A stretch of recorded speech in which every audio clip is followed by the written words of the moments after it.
Hi ಎಲ್ರಿಗೂ ನಮಸ್ಕಾರ. ನಾನು ಪ್ರತಿಮಾ, ನನ್ನ ಮಗಳು ವಿವೇಕ.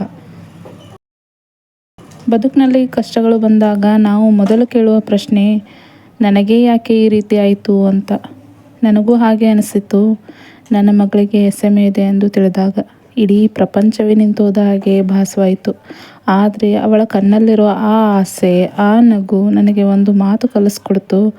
ಸಂಕಷ್ಟಗಳು ನಮ್ಮನ್ನು ಮುಗಿಸಲು ಬರೋದಿಲ್ಲ, ನಮ್ಮಲ್ಲಿರೋ ಶಕ್ತಿಯನ್ನು ನಮಗೆ ತೋರಿಸಲು ಬರುತ್ತವೆ ಅಂತ. ಒಬ್ಬ ತಾಯಿಯಾಗಿ ಕಣ್ಣೀರು ಹಾಕುವುದು ಸುಲಭ, ಆದರೆ ಆ ಕಣ್ಣೀರನ್ನೇ ಹಠವಾಗಿ ಬದಲಾಯಿಸಿಕೊಳ್ಳೋದು ಕಷ್ಟ. ಪ್ರತಿದಿನ ಅವಳಿಗೆ ಫಿಸಿಯೋ ಮಾಡಿಸುವಾಗ ಅವಳು ಕಷ್ಟಪಟ್ಟರೂ ನಗುವಾಗ ನನಗೆ ಅನಿಸುತ್ತೆ, ನನ್ನ ಮಗಳೇ ಇಷ್ಟು ಧೈರ್ಯವಾಗಿರುವಾಗ ನಾನು ಯಾಕೆ ಧೈರ್ಯ ಕಳೆದುಕೊಳ್ಬೇಕು ಅಂತ. ನೀವು ಕೂಡ ಜೀವನದಲ್ಲಿ ಯಾವುದೋ ಒಂದು ರೀತಿಯಾಗಿ ಸಮಸ್ಯೆಯಿಂದ ಕುಗ್ಗಿ ಹೋಗಿರಬಹುದು.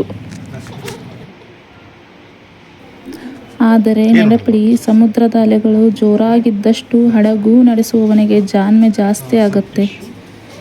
ಎಷ್ಟೋ ಜನ ಅಂದ್ಕೊಳ್ತಾರೆ ಗೃಹಿಣಿಯರಿಗೆ ಮನೆ ಕೆಲಸ ಬಿಟ್ಟು ಬೇರೇನೂ ಗೊತ್ತಿಲ್ಲ ಅಂತ.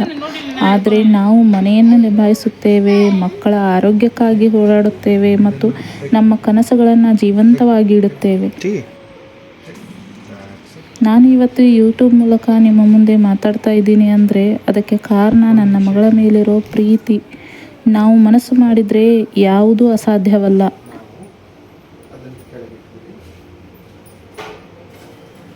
ಕತ್ತಲೆ ಇದೆ ಅಂದ ತಕ್ಷಣ ಬೆಳಕು ಬರೋದಿಲ್ಲ ಅಂತಲ್ಲ, ಬೆಳಗಾಗಲು ಆ ಕತ್ತಲೆ ಕಳೆಯಲೇಬೇಕು. ನಿಮ್ಮ ಜೀವನದಲ್ಲೂ ಇವತ್ತು ಕಷ್ಟ ಇರಬಹುದು, ಆದರೆ ಆ ಹೋರಾಟವನ್ನು ನಿಲ್ಲಿಸಬೇಡಿ. ಪಾಸಿಟಿವ್ ಆಗಿರೋದು ಅಂದರೆ ಎಲ್ಲವೂ ಸರಿಯಾಗಿದೆ ಅಂತಲ್ಲ, ಏನೇ ಸರಿಯಲ್ಲದಿದ್ದರೂ ನಾವು ಅದನ್ನು ಎದುರಿಸುತ್ತೇವೆ ಎಂಬ ನಂಬಿಕೆ. ಇವಿಕಾಳ ಈ ಪುಟ್ಟ ಹೋರಾಟ ಕೇವಲ ನಮಗಾಗಿ ಅಲ್ಲ, ಬದುಕಿನಲ್ಲಿ ಧೈರ್ಯ ಕಳೆದುಕೊಂಡ ಪ್ರತಿಯೊಬ್ಬರಿಗಾಗಿ.